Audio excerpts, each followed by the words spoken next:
శ్రీ తిరుపతమ్మ అమ్మవారి సన్నిధిలో ఉచిత ప్రభుత్వ ఆయుర్వేద వైద్య శిబిరం. Today TV Telugu news channel NTR జిల్లా స్టాఫ్ రిపోర్టర్ చేనేరు రాంబాబు. ఎన్టీఆర్ జిల్లా జగ్గైపేట నియోజకవర్గం పెనుగంచిప్రోలు మండలంలోని అనిగండ్లపాడు ప్రభుత్వ ఆయుర్వేద హాస్పిటల్ ఆధ్వర్యంలో శుక్రవారం పెనుగంచిప్రోలు గ్రామంలోని శ్రీ తిరుపతమ్మ అమ్మవారి దేవాలయ ప్రాంగణంలో ఉచిత ప్రభుత్వ ఆయుర్వేద వైద్యం శిబిరం ఏర్పాటు చేశారు. ఈ కార్యక్రమాన్ని శ్రీ తిరుపతమ్మ అమ్మవారి దేవస్థానంలో ఆలయ ఈవో లీలాకుమార్ మరియు మాజీ దేవస్థాన ఉత్సవ కమిటీ చైర్మన్ చుంచు రమేష్ బాబు చేతుల మీదుగా ప్రారంభించారు. అనంతరం ఆయుర్వేద మందులు పంపిణీ చేసినారు. డాక్టర్ వై రత్న ప్రియదర్శిని భక్తులకు ప్రజలకు అందజేస్తున్నారు.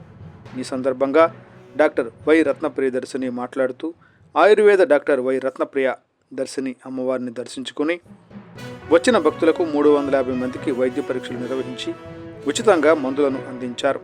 అనంతరం ఆమె మాట్లాడుతూ మన దేశీయ వైద్య విధానమైన ఆయుర్వేద వైద్యం ఎలాంటి సైడ్ ఎఫెక్ట్ లేనిదని, ప్రజలకు ఈ వైద్యంపై అవగాహన కలిగించాలనే ఉద్దేశంతో ప్రతి 15 రోజులకు ఒకసారి ఏర్పాటు చేయడం జరుగుతుందని తెలిపారు.